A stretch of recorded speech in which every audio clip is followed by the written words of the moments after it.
Welcome to my latest horror story, a chilling tale that's too close to reality for comfort. In this story, I will take you through a nightmarish experience involving an old television set that brings frightening visions to life. Prepare yourself for a journey into terror as I recount the events that unfolded when I first encountered this sinister relic. Turn off the lights, and let's begin.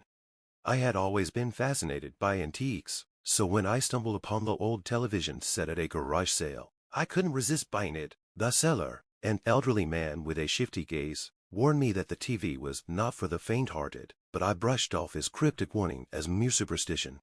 The TV was a vintage model, complete with a dial for changing channels and a wooden frame that had seen better days. Despite its weathered appearance, it seemed to work fine. I set it up in my living room, eager to watch some old shows and see if it still had that vintage charm.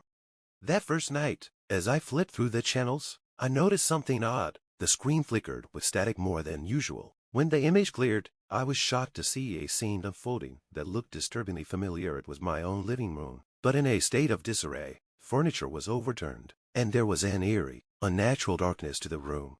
I chalked it up to an odd coincidence and tried to ignore it. However, the next night, the television displayed something even more disturbing. It showed my house from outside, and I saw shadowy figures moving around it. I could hardly believe my eyes. The figures seemed to be watching the house, their shapes shifting unnaturally.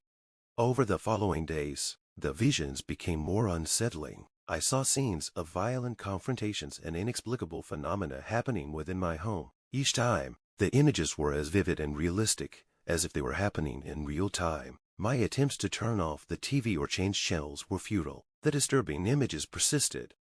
One night, I watched in horror as the TV screen displayed a vision of a fire starting in my living room. Panic-stricken, I rushed to check, only to find everything in place and safe. But the sense of dread was overwhelming. I knew something was terribly wrong. As days went by, the TV began to show scenes of people I did not recognize. They appeared frightened, running through dark, unfamiliar streets. The scenes were often accompanied by unsettling sounds, whispers, and distant screams. I felt trapped in a nightmare with no escape.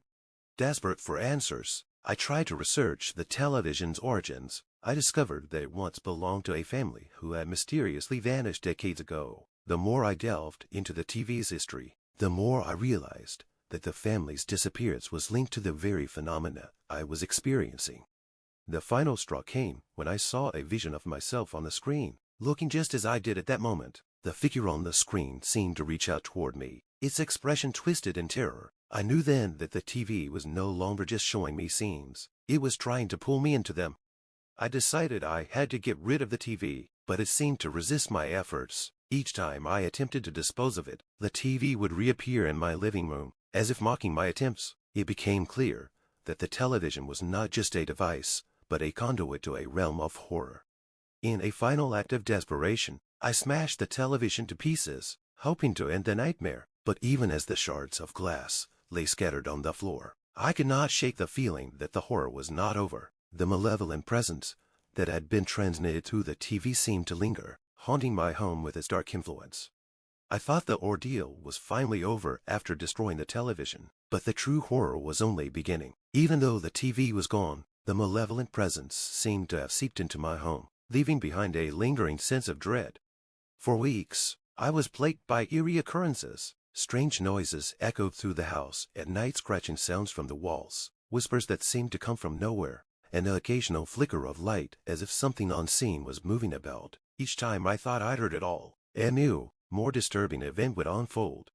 One night, I was awakened by a chilling cold that filled the room. The air felt thick and oppressive, as though something dark was pressing down on me. As I lay in bed, trying to ignore the sensation, I heard a loud crash coming from the living room. I hesitated before getting up to investigate, fearing what I might find. When I reached the living room, I was horrified to see that every piece of furniture had been overturned, exactly as it had been shown in the TV's final vision. The room was in chaos, with the furniture scattered and the curtains torn. I tried to rationalize it, thinking that perhaps the recent stress had caused me to lose control. But deep down, I knew the truth. Determined to find an explanation, I contacted a paranormal investigator. He arrived with an array of equipment and spent hours examining the house. His findings were alarming. The house was indeed experiencing unusual electromagnetic activity, and there were residual energies that could not be easily explained. He suggested that whatever entity had been tied to the television was now firmly rooted in the house. Desperate for a solution, I followed his advice and performed a cleansing ritual, hoping to drive away the lingering presence. The ritual involved chanting prayers, burning sage, and using holy water to bless the house. As I went through the motions, I felt a shift in the atmosphere, a subtle change that gave me a glimmer of hope. For a brief period, the house felt calmer, the unsettling noises diminished, and the oppressive feeling seemed to lift. I began to believe that the worst was behind me. However, the relief was short-lived. One evening, I noticed that the feeling of being watched had returned. It was as if the shadows in the corners of my home had grown darker and more menacing. I began to see fleeting glimpses of figures moving out of the corner of my eye, phantom shapes that vanished when I turned to look directly. It was then that I realized the true nature of the malevolent presence. It was not confined to the television, but had become part of the house itself. That entity had fed off the fear and despair it had caused, growing stronger and more insidious. In a final attempt to reclaim my peace, I decided to leave the house and start anew. I packed my belongings and moved to a different city, hoping that by leaving the cursed home behind, I could escape the horrors that had haunted me.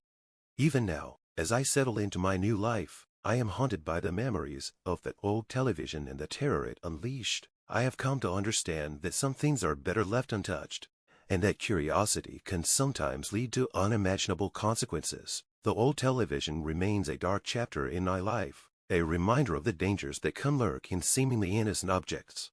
And so, as I reflect on the events that transpired, I can only hope that the horrors I experienced will remain in the past, far away from my new home. The memory of the television and the malevolent presence it brought into my life will always be a chilling reminder of the thin veil between reality and the unknown.